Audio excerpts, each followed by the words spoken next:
Hey everyone, welcome to an Envato Tuts Plus course. I'm Adi Purdila, and in this short course, we're going to talk about CSS animations. More specifically, we're going to build 6 small but practical projects that use CSS animations. And hopefully, you'll be able to grab some of that knowledge and apply it in your own web projects.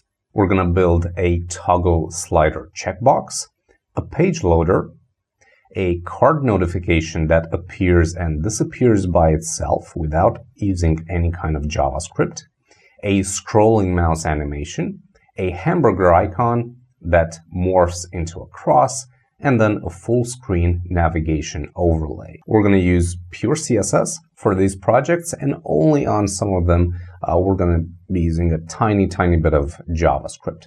But without further ado, let's jump right into project number 1, which is a toggle slider checkbox. See you there. Welcome to project number 1, which is a toggle slider checkbox. So what we're going to do here is take a regular checkbox and turn it into one of those toggle sliders that you mostly see in iOS, but on other OSs as well. So we'll start here in CodePen. This is where I'm going to be writing all of the code for all of the projects, but feel free to use the normal code editor plus browser combination. So let's start with the very basic HTML. We're going to create an input, this type checkbox, and I'm going to give it an ID of, let's call it toggle slider. And then we're going to add a label for that toggle slider. And the label should say something like on, off. This text will be hidden, but it's good to keep it here just for accessibility purposes. So now you can see the result is just a simple checkbox. So let's go to the CSS. I'm going to maximize this because that's all we need from the HTML at this point. So the first thing I'll do is add just a little bit of styling for demonstration purpose. So I'm going to style the body tag so that all the elements are displayed right in the middle. I'm going to use flexbox.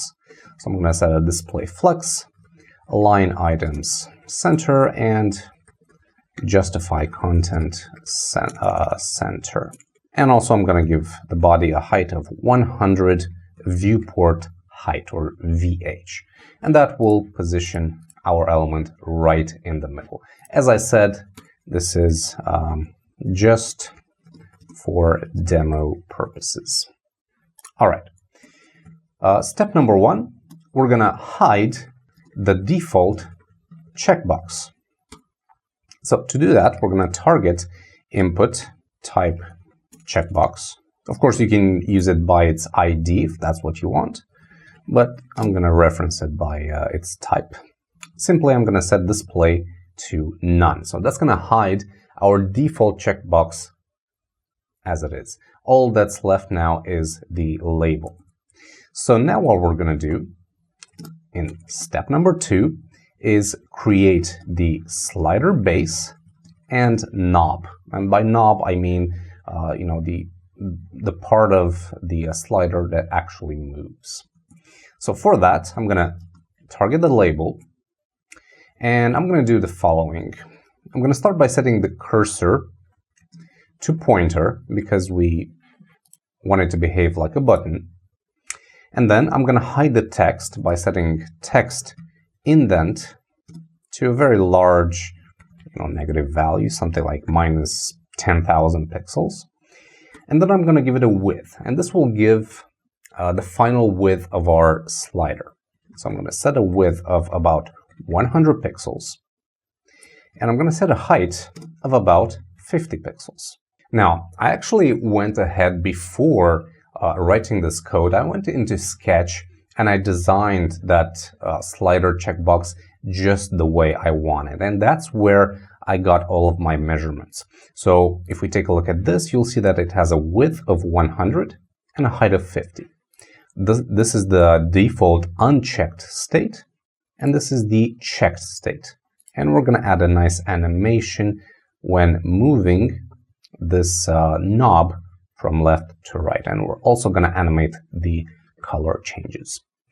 So let's start by setting the background color for this label. And I'm going to use the value of DFF7FA. This is taken directly from Sketch. And I'm also going to add a border radius of 25 pixels. That will create the nice rounded corners. Now, to create the knob, we're going to use an after pseudo element, which will be positioned absolutely. So in order for that to work, I'm going to set a position to relative on the label parent.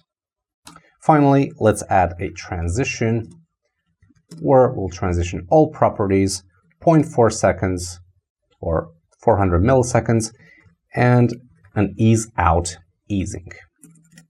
Now, I'm going to target the label after. You can use a before pseudo element just as well. It doesn't have to be an after. I'm just going to indent this so that we have some kind of visual hierarchy here. I'm going to start by setting the content to none. And then, as I said, position absolute. I'm going to set the top. If we take a look in Sketch, you'll see that this knob is positioned at exactly 5 pixels from either side. Well, in this case, it's 55 from the right side, but we'll get there. So I'm going to set top to 5 pixels and left to 5 pixels. And I'm also going to give it a width and a height of 40 pixels. So width 40 pixels, height 40 pixels. Let's give it a background color. You can also use the background property. It's going to do the exact same thing. A5CACE. This is the code that I'm looking for. And we also have to make it round. So for that, I'm going to use border radius property of 50%. That's going to transform it into a circle. And we're going to use the exact same transition as we did for the label. So just by doing that, we created the default state of our toggle slider checkbox. Now, the only thing left to do in step number 3 is to create the styling for the checked states. For the checked state, it's actually quite simple. We just say input checked. CSS is smart enough to be able to style a checked input plus label. This means get the label that's immediately after a checked input. Again, you can use the ID of the checkbox here if that's what you want. And here we'll simply change the background to 96E7EF. And then we're going to target the after pseudo element, so input checked plus label after. Apparently CodePen doesn't like me just indenting these. And we'll do a transform, translate 3D. I'm going to explain in just a bit why we're choosing translate 3D. I want to move this 50 pixels on the x-axis horizontally, 0 on the y-axis, and 0 on the z-axis, or the z-axis. And we'll just change the background color to 1D6269. All right. So by doing this, when we click our checkbox, we go from this to this. It's that simple. So how are we achieving this animation? Well, this is how we do it. We apply a transform, and we use the translate 3D function to move that particular element 50 pixels on the x-axis, or horizontally. Now, why translate 3D and not translate x? Well, I want translate 3D to benefit from hardware acceleration, which means these animations will be processed by the video card or the GPU instead of the CPU, and that creates more smooth animations. And by using transitions for all properties on both of these elements, we make sure that the background color changes are also animated. And this is the end result. Very, very simple. All right, that was it for this first project, a toggle slider checkbox. Let's move on to lesson number 2, where you'll learn how to create a page loader. I'll see you there. Welcome to our second project, where we'll create an SVG page loader. So let me show you the final result, or at least the sketch mockup that I created. So it consists of 4 circles with different radiuses, and each circle is kind of cut off, so we have just arcs, and those arcs will basically rotate individually, creating a nice page loader. So for this particular project, we're going to use an SVG, and we're going to write it right now.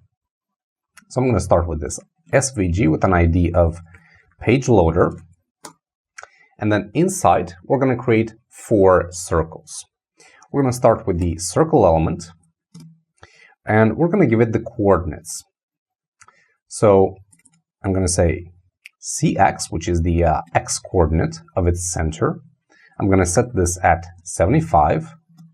CY is also going to be at 75. And R, which stands for radius, is going to be at 20. All right, so that creates a nice circle. Now, I actually don't need this bit. Let's go ahead and create the other 4 circles. And all we're going to do here is change their radiuses in 15 pixel increments, or 15 units. So this is going to be 35, this will be 50, and this will be 65. Okay, so what you're seeing now is actually you're actually seeing this circle. Because they are filled, we're going to remove the fill later on. We'll just leave the borders. But for now, you're just seeing one big black circle. All right, let's move on to CSS. We don't need the HTML panel opened anymore. And I applied the same styling as I did in the previous project, just centering items with Flexbox. This is currently not centered because we need to apply a width and a height first. So let's go ahead and do that. We'll say the next step, style the SVG circles. So we'll start with this. We'll reference the page loader SVG, and we'll set a width of 150 pixels and a height of 150 pixels. So by doing this, you can immediately tell why we chose these coordinates for the circle centers, because 75 is exactly half of 150. So we'll make sure that if our SVG is 150 pixels in height and in width, we're setting the center of those circles right in the center of the SVG. Next, let's target each individual circle. So page loader circle, we'll do this. We'll set the fill to none. That will remove that background. And we'll set its stroke width, or the border, to 10 units. Next, we'll target each individual circle, and we'll give it a different stroke color. So we'll say page loader circle, and we'll use the nth child selector. Nth child 1 simply means the very first circle. Yeah, and we'll set stroke.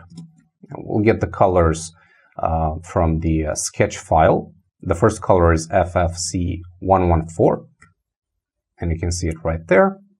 And this is where it gets interesting. We're going to use the stroke dash array property to just cut off that circle. So I'm going to use stroke dash array. I'm going to give it the value of 50. And that's going to create a cutoff. And also, I want to round off these edges. So I'm going to add the property of stroke, line cap, round. Oops. And that's going to round off the edges of this circle. Next, let's just simply go through the other 3 circles, 2, 3, and 4. And we'll simply change the stroke color and the stroke dash array value. For number 2, we have FF5248, and the stroke dash array is going to be 100. For the third one, we'll go for 19 CDCA and a dash array of 180. Of course, you can play around with these and create your own circles. And on the last one, it's going to be 4E80E1, that blue color, and we'll give it a stroke dash array of 350 because it's the highest one. And also, I'm going to use stroke dash offset of -100. That's going to reduce that size just a little bit, and it's going to rotate it in the direction that I want. So that is step number 2. Now, all I have to do is animate these circles. Or that was actually step number 1, excuse me. Step number 2 is to create the keyframe animation. So I'm going to say keyframes. I'm going to call this animation loader. And we'll start at 50%. And the reason we're doing that is that so the element can rotate back to its original position. And here I'm just going to say transform, rotate 360 degrees. That's all there is to it. Finally, we have to add or set that animation for the circles. So I'm going to say page loader circle. I'm going to set the animation name, which is loader. I'm going to set the animation duration to 4 seconds. I'm going to set the animation iteration count, iteration count to infinite, so the animation just keeps executing on and on. Then I'm going to set an animation timing function to ease in and out. This is basically the easing function. And notice that we have a problem. It's not quite rotating as it should, and that's because the transform origin is off. So I'm going to set transform origin to center or 50%, 50%. So that's going to allow the circles to rotate just like that. Now, the only problem we see here is that the circles kind of rotate at the same time, and maybe we want a little bit of delay for these. So let's go ahead and add that delay. So I'm actually going to copy this bit and paste it in here, because these are the selectors that we need to use, and I'm simply going to delete these lines, and I'm going to add a different animation delay for each individual circle. So for the first one, I'm going to go with -0.2 seconds, and I'm going to copy this to the rest, and we'll go in like 0.2 seconds increments. So it's going to be -4, -6, and -8. Right, so by doing that, you can see that the circles are now rotating kind of individually. And why is it stopping? Let's see, iteration count infinite. Sorry, a bit of a typo there. So as you can see, the circles are now rotating individually, and they just keep going and going and going, creating a nice page loader. Again, how did we achieve this? Well, with the transform. So we're rotating each circle to 360 degrees, and we're starting the animation at 50%, so each circle will return to its original position. All right, and that was project number 2, the SVG Page Loader. Let's move on to project number 3, which is a card notification that appears and disappears on its own without using any kind of JavaScript. That's coming up. See you there. Welcome to the third project in our short course, where you'll learn how to create a card notification that appears and disappears on its own without using any kind of JavaScript. So let's jump to CodePen, where I just want to make a quick note. If you're doing the same thing, you might have slightly different results, because I did forget to mention something in the beginning. For every project that I'm going to do, I'm using the normalize CSS as a reset, right? And I'm also setting the behavior of my CodePen to auto updating preview. So check that enabled, so whenever I make a change, it's going to reflect immediately in the viewer here. But this is probably the most important part that I wanted to mention. So hit normalize. That's going to add just some reset files so you have a clean slate to work on. So back to our card notification project. I just added some generic CSS styles, just a font family, font size, and a color for the body. On the HTML side, we'll just create a div with an ID of notification, and inside, well, let's do a paragraph, strong success. This is the title, and another paragraph for the description. Let's say all files exported successfully. Okay, that's it for the HTML. Let's focus on the CSS. Step number 1 is to style the card notification. So we'll target notification.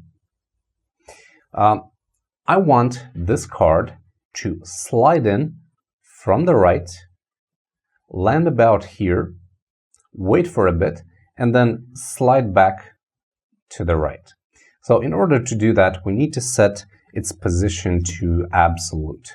Position absolute, the top, I'm going to set it to 2 rems because I want it to be positioned a little bit further down from the top. And I'm going to set the right to 0. That's going to push it right to the edge of the screen. So to style it, we'll do something very simple. We'll set a white background. We'll set a border of 1 pixel, solid. We'll use an RGBA value of black and a 13% opacity. And let me actually show you. I didn't show you this in Sketch. This is what our final result is going to look like. Yeah, we have a white background, we have a border, a little bit of a shadow, and just a thicker left border right here. And of course, a lot of padding inside the actual notification. So let's add the box shadow. And that's going to be 2 pixels on X and Y, 4 pixel blur, 0 for spread, and an RGBA value of black, again with 7% opacity or alpha. And also let's add a border radius of 3 pixels. Excuse me, this is 0.07.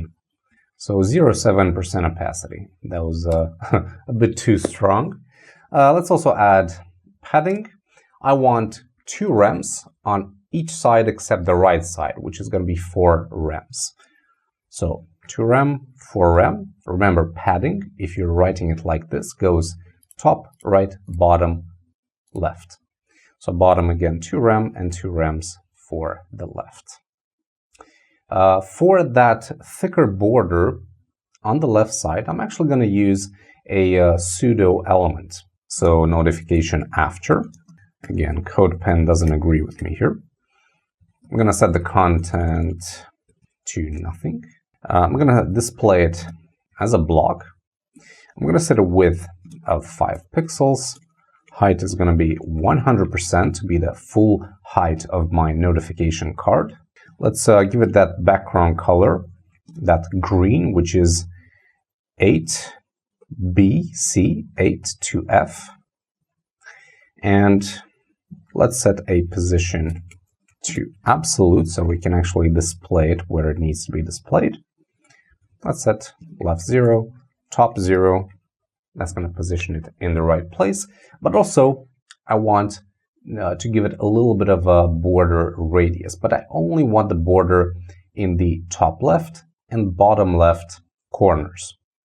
So for that, I'm going to use the border radius property. I'm going to set 2 pixels, top left, 0 top right, 0 bottom right, and 2 pixels again, bottom left.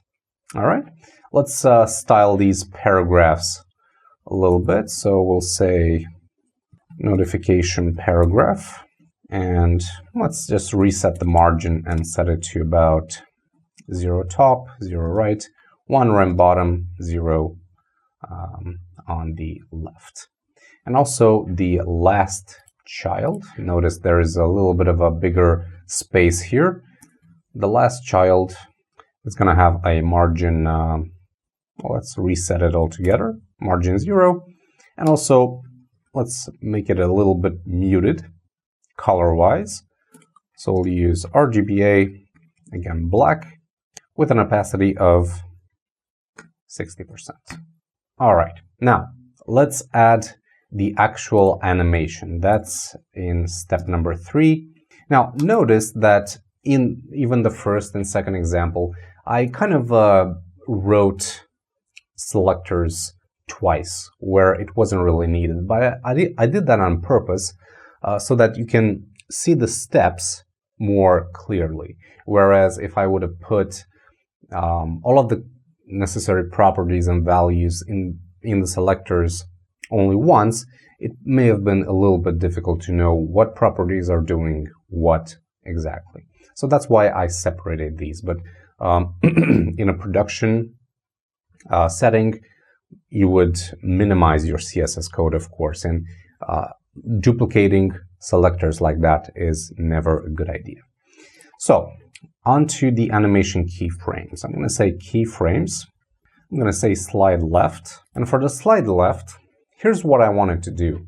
I wanted to come from outside of my page from the right side. So I want it to be like this, stay here for just a little bit, and then move back outside of my page on the right side. That means that its starting and ending position is outside of my page. So that's where we'll start. 0% and 100%. I'm going to set a transform, translate 3D, 100% for the X, 0 for the rest. That means that it's going to transform the X value to 100% its width, meaning it's going to push all of it outside of my page. But then, in between these points, more specifically at 10% and 90%, I wanted to set transform, I can't seem to type today, transform, translate 3D, minus 2 rems on the X, 0 on the rest. So what does this mean? Well, we already covered the start and ending points. It's outside of my page. But when it's actually in between those points, when it's actually animated, I want it to be displayed at minus 2 rems, which will push it 2 rems from the right side of my page. Finally, all we have to do in step number 4 is to add the animation to the card. So we're going to say notification, transform, translate 3D 100%, 00, that's the initial transform, which will push it outside of the page. And I'm going to use the shorthand animation notation here. Slide left for the animation name, 5 seconds for the animation duration, 1 second for the animation delay, 1, this is the repeat count, so I only want to repeat it once, and then it's the easing. Now for the easing, I could go with one of the traditional easings that are supported by CSS, or I could create a custom one. And since the default, doesn't really work for me, I'm going to choose a default one. Now you can find custom easings at easings.net. You can see a preview of them and see how an element would animate by using that particular easing. I think I like this one quite a bit, so I'm going to click on it and I'm going to simply copy this cubic Bezier,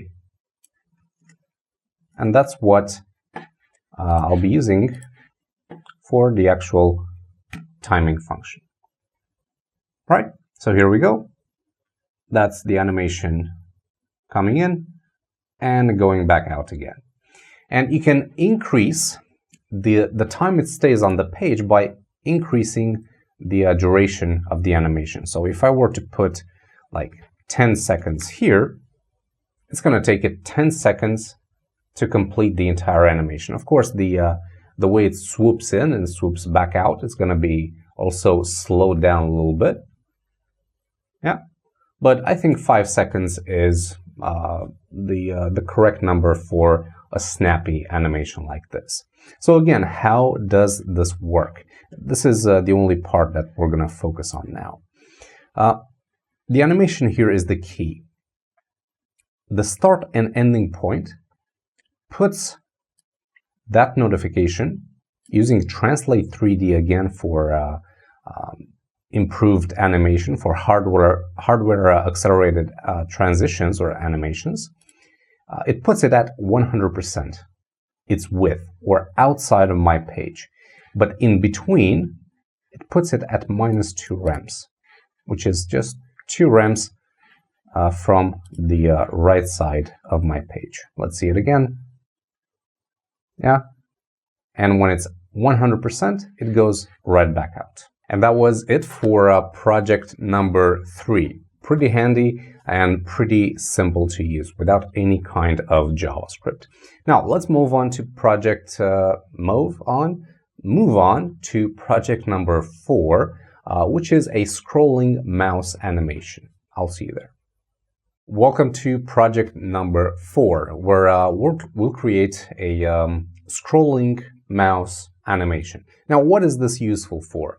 Well, a lot of things, but excuse me, the one that I'm thinking about right now is when you have like a full width, full height background or hero area, and you have a little tiny animation at the bottom showing you that you have to scroll to see the rest of the content.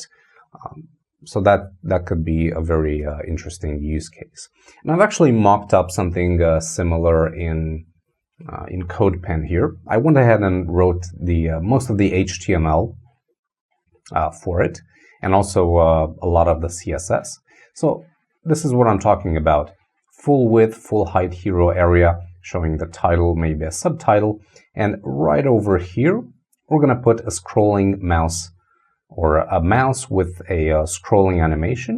It tells us that, well, you can scroll down and find the rest of the content. So I'm not going to go over the HTML part here. That's not important for this particular course. It's just basic markup. And for the CSS, I'm just doing a little bit of body styling. And probably the more interesting part about this is the styling of the hero. How I added this image is actually using an SVG image as a background, which just repeats. And the way I got this, I didn't write this code by hand. That would have taken me like hours.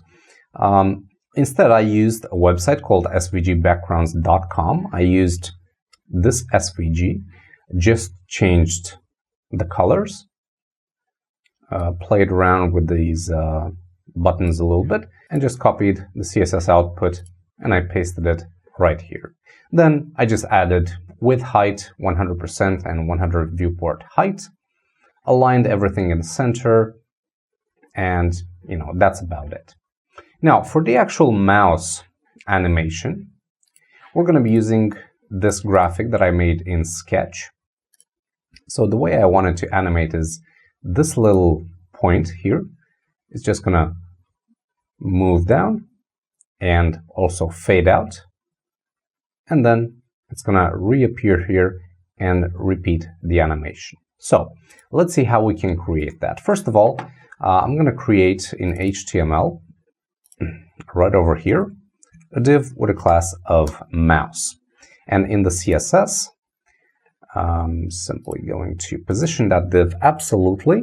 So hero mouse, and we'll set position absolute and a bottom value of 2 rems. Because we're aligning everything with Flexbox, it's going to be positioned in the center. Now let's scroll further down and let's see how we can actually implement that icon from Sketch, or how we can bring it from Sketch to CSS or to HTML. Well, this is an SVG, or it can be transformed into an SVG really easily by selecting the entire icon and simply copying the SVG code. There is an option here, it's off the recording area. I do apologize for that. But it says copy SVG code. You simply copy it from here, you go back to your HTML, you paste it in, and it looks something like this. And just like that, we have an SVG icon in our code. Now, we don't actually need all of this code. There are things here generated by Sketch that we simply do not need, but it's fine. I'm going to keep it. It doesn't hurt or anything, so I'm going to keep it. The only thing that I'm interested in here is this ellipse, which corresponds to this little point, and this is what we're actually going to animate. So if I take it out, that also disappears from my SVG image. So the ellipse, I'm going to give it an ID so that I can target it easier in CSS. I'm going to call it scroll pointer, and I'm going to leave the rest of the values just like that. So back in CSS, I'm going to go all the way down here, and we're going to execute step number 3. Yeah, steps 1 and 2 were to apply basic body styling and styling for the hero and content. So step 3 is to animate the scroll pointer. So for that, let's create some keyframes. I'm going to call these scroll down, and we're going to do the following. I'm going to say 0%. I'm going to transform, again, translate 3D, and I'm going to use 0, 0, 0, so that's the initial position. I want it to be positioned right where it is right now. And then at 100%, I simply want to transform it so that it moves down. So we're going to use, again, translate 3D, 0 for X, 25 pixels for Y, so we're moving it vertically, and 0 for Z. 25 pixels is just the value that I got after trying things out here. So after I moved it down, 25 pixels, let's see, 10, 20, 1, 2, 3, 4, 5. It was sitting at a correct position. So let's go ahead and add that animation to the scroll pointer. So we're going to target that SVG. Let's see if I gave it an ID here. No, but let's give it an ID right now. So ID, mouse icon, and then back in CSS, we're going to target that mouse icon and also the scroll pointer, which is the ID of that ellipse from the SVG. And then simply add animation, scroll down, let's set it to 2 seconds. And I'm also going to add a custom easing that I got from easings.net. And it's actually the same cubic Bezier that we used in the previous project. Oops, I actually didn't copy that correctly. Okay, and let's go with infinite so that the animation will just keep going on and on. So let's see what we have. All right, let's add opacity to the mix. Now, I want the opacity to not start at 0%. I want it to start at about a quarter of the animation. So I'm going to set the opacity to 1, and I'm going to set the opacity to 0 at 100%. Right? So that's how it goes. Not bad, but I want the transform here to start or to be active also at about 20%. And that's going to create a little bit of an effect here. See? So see the difference? Let me go back to 0%.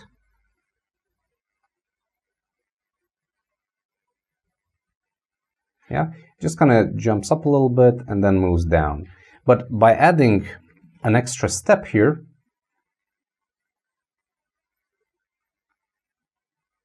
yeah, it makes the actual translate to 25 pixels a bit faster here. It's a tiny detail, but I think it adds a little bit of an effect that's pleasing to the eyes. And that's all there is to it, really. It's a very simple animation, multiple step animation, where we're changing two properties, transform and opacity. And by using a custom easing and infinite here, we're making sure that it goes on forever and it has a nice bounce effect. So that was project number 4. In project number 5, we're going to create a hamburger menu icon that will transform into a cross icon when we click on it. That's coming up in the next lesson.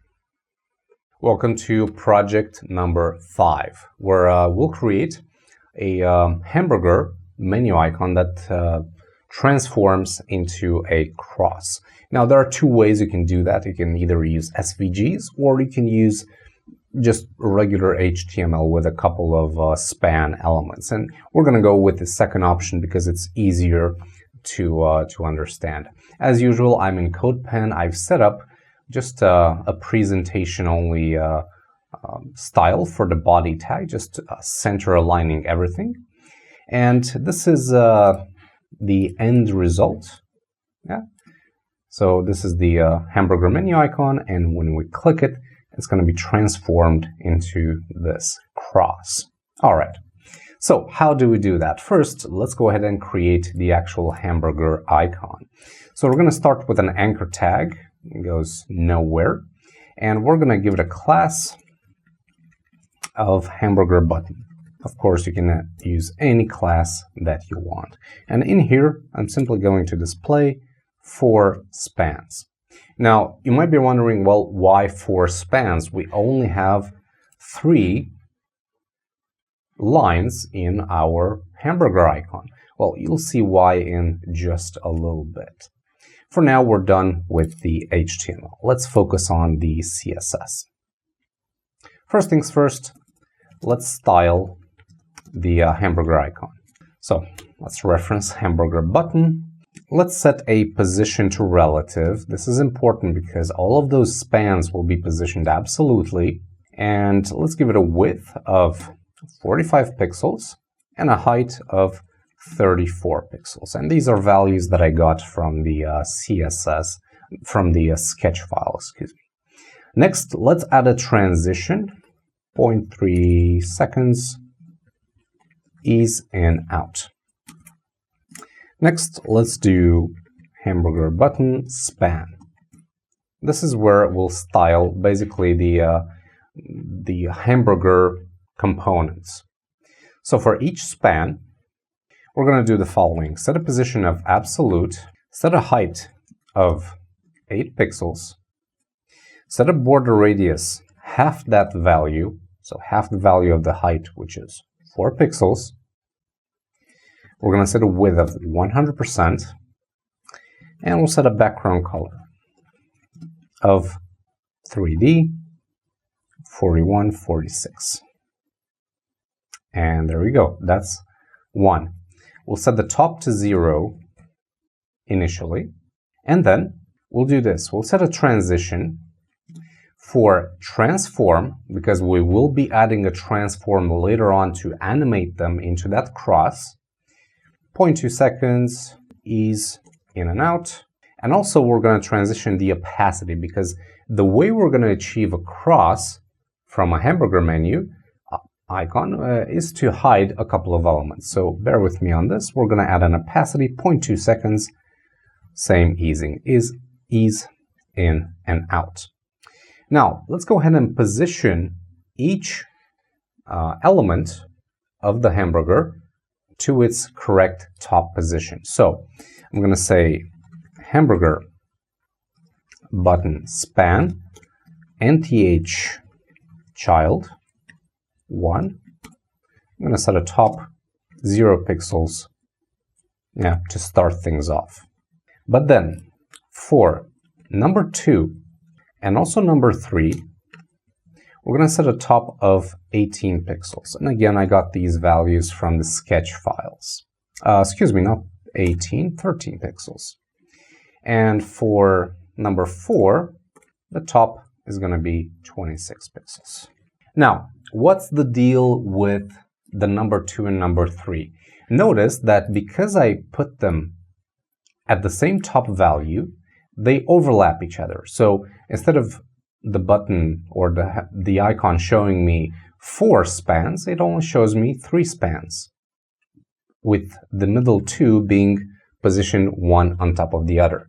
And this is intentional, because the way we're going to transform this into a cross is by fading out the top and bottom spans or lines and rotating the middle 2 by 45 degrees.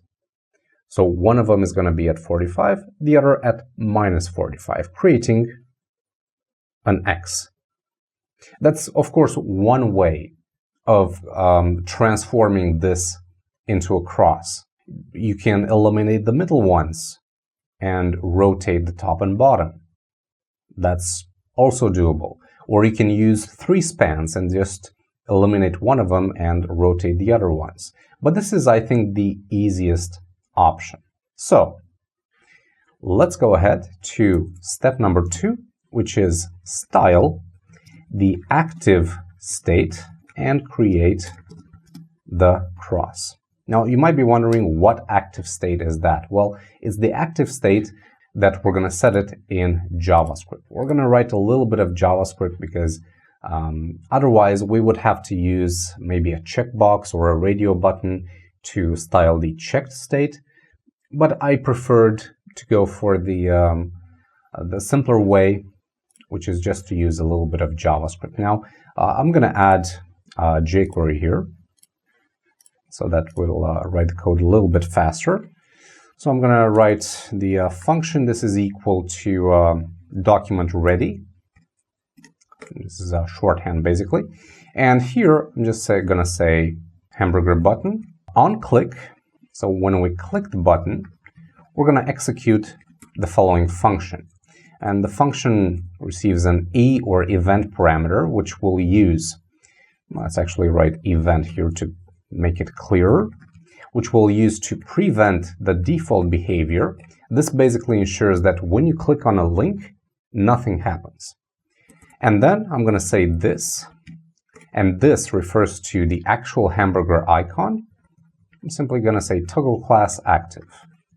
And toggle class is a JavaScript method that basically removes a class if it exists and adds a class if it doesn't exist. So with that out of the way, if we're going to take a look in the inspector here, and let's see, let's close the console, we don't need this.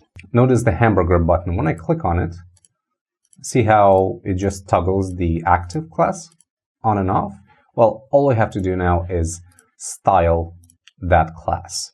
I'm going to say hamburger button with the class of active, and then span nth child 1 and nth child 4. So number 1, which is on the top, and number 4, which is on the bottom.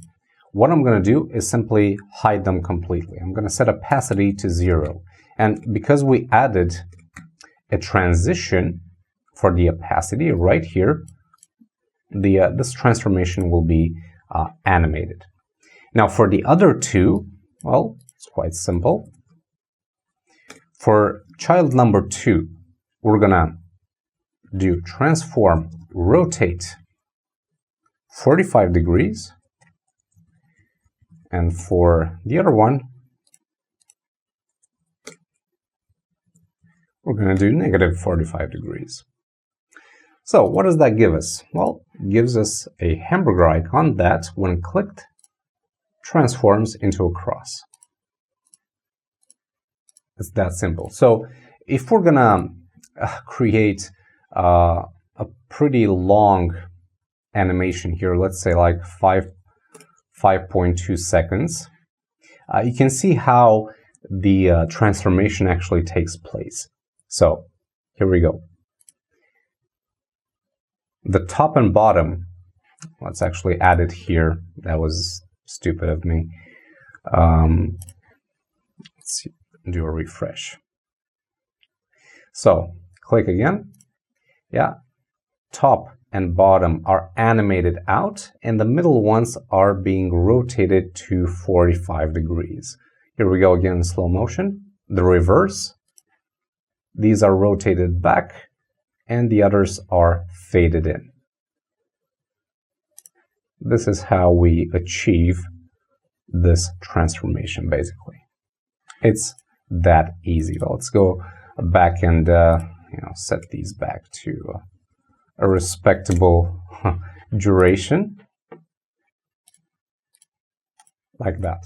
And that was it for project number 5. This was actually very fun for me to do. It's a very interesting technique, and I'll be sure to use it in my own projects. Now we're almost done. We have only one more project to go, and that is to create a full page navigation overlay. That's happening in the final lesson of this course. That's coming up. Welcome to the 6th and final project of this course, where you'll learn how to build a full screen navigation overlay. I'm sure you've seen this pattern around. It's when you click on the menu icon and an overlay shows up on your entire page with the actual menu. It's a pretty interesting concept, and I'm looking forward to using it in my own projects. Now, the sketch version of this looks something like this. So we have the same hamburger menu icon that we used in project number 5. Yeah, we're going to use that. This is the overlay, and this is the actual navigation. Very simple. I didn't want to overcomplicate things with fancy styling. You can do that yourself. What I do want to show you is how to get it done from an animation perspective. So let's jump back into CodePen, where I've added the hamburger button. We also have the JavaScript code necessary to make this work. And currently it changes, but its active state is actually white. I changed that in advance because that's what we had in Sketch. Now let's see how we can create the actual overlay. So let's go to the HTML here. We're going to create a div with the class of overlay, and inside, oh, what am I doing? I was writing CSS here. So overlay, and inside a nav with a class of menu, and inside that an UL with, let's see, 5 list items. And each list item has an anchor tag with the href going to, well, nowhere actually. So let's expand that. And the first one will say home. Oops. And then products, blog, about, and contact. All right. So that's our navigation, of course, from the perspective of the markup. Let's move on to the CSS. And let's actually collapse some of these sections. We don't need all of them. Oops, I was toggling the same section over and over. What a noob. All right. So, step number 1, let's style the overlay. and navigation. So we'll start with overlay, and to position it on the top and also making it stay there all the time, we're going to set its position to fixed. We're going to set a background to the color that we got from Sketch, so 7BA9C3, which is that bluish color. And we'll set that top in order for it to cover the entire page. We'll set top 0, left 0, and then width 100%. But here's the trick. We'll set its height to 0 because we want to animate the height. Also, we'll set the opacity to 0, right? And that hides it. But it doesn't actually hide it completely, because when we move our mouse cursor over here, over the navigation, we get that cursor. So it's still there, we just can't see it. Well, in order for it to not interfere with any of the elements on our page, we'll set its visibility to hidden. And by doing that, we make sure that it's completely gone now. One thing that we also have to do is center align all of its content, or the navigation. So for that, we'll go the easy route. We'll set display to flex, align items to center, and justify content to center. And that will make sure its child elements are aligned vertically, both horizontally, are aligned in the center, both horizontally and vertically. Now, let's move on to the actual navigation. And actually, I didn't think this through. Let me actually comment some of these so I can see the navigation. Let's activate the background. Oops. Okay, there we go. So the navigation. We'll set a font size to rems. Font family, it's going to be Envato. I have it installed in my system. You might not have it, so the fallbacks are Arial, Helvetica, and finally sans serif. And let's do a text align to center, just like that. Now, the nav UL, let's remove that list styling, so list style none. Set a padding 0, margin 0, and this will just create a nice reset. And then we'll target nav UL li, so the list items. We'll set their opacity to 0 because we also want to animate those. And we'll set a margin of 1 rem, top bottom, 0 on the left and right. And that's going to space them out a little bit. Let's set that to, let's comment that for now, just so we can see what we're doing here. So we're going to set the color to white. We're going to remove that underline, so text decoration, set that to none. What else? Let's add the transition.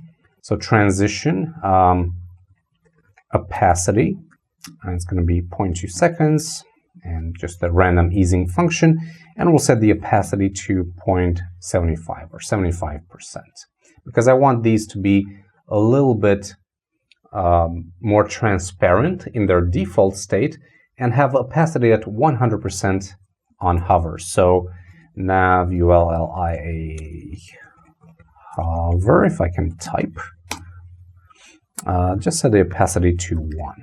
That will make sure that we have a nice transition for the opacity. So let's move these up. We're pretty much done here. Let's uncomment that opacity, and let's uncomment these. So the default state is now complete. Step number 2. This is where the fun starts. Let's add the animation. So we're going to create keyframes. I'm going to call this fade in left. So for fading left, it's pretty simple. At 0 or starting point, I want the items. So this is the animation for the actual items, the menu items. Opacity will be 0, and then transform. Again, translate 3D to get that smooth animation. We'll set these at -25%, 0, 0. So by default, I want those menu items to be pushed outside of their normal position by 25%, of course, on the x-axis. So now I'm just going to copy this, and I'm going to create the 100% point. Here, opacity will be 1, and translate 3D will get us to the original coordinates for each item. All right. Now, let's go ahead for step number 3 and style the visible overlay.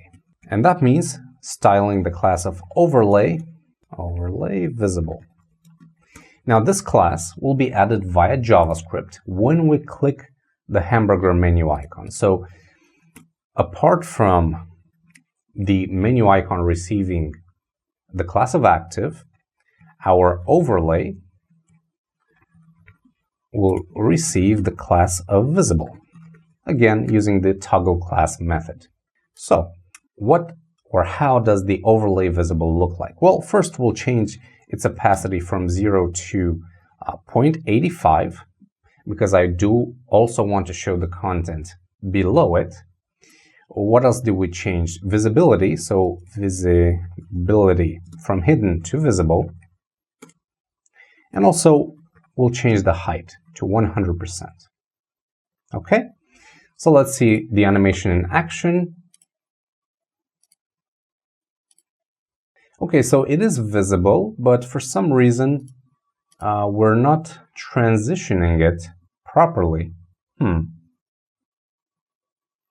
So let's see, maybe we forgot to add something here to the overlay. Well, yes, we did. We actually forgot to add the transition. So let's add it now. Transition. Yeah, we'll transition the opacity over, let's say, 0.3 seconds. We'll transition the visibility over the same amount, and also the height, 0.3 seconds. Okay, so now we get a nice transition for both the opacity, the height, and the visibility. Next, let's animate those menu items. So I'm going to say overlay visible, target each list item, and I'm just going to set animation, fade in left, the one that we created above, 0.3 seconds, ease. That should do it for now. Let's take a look.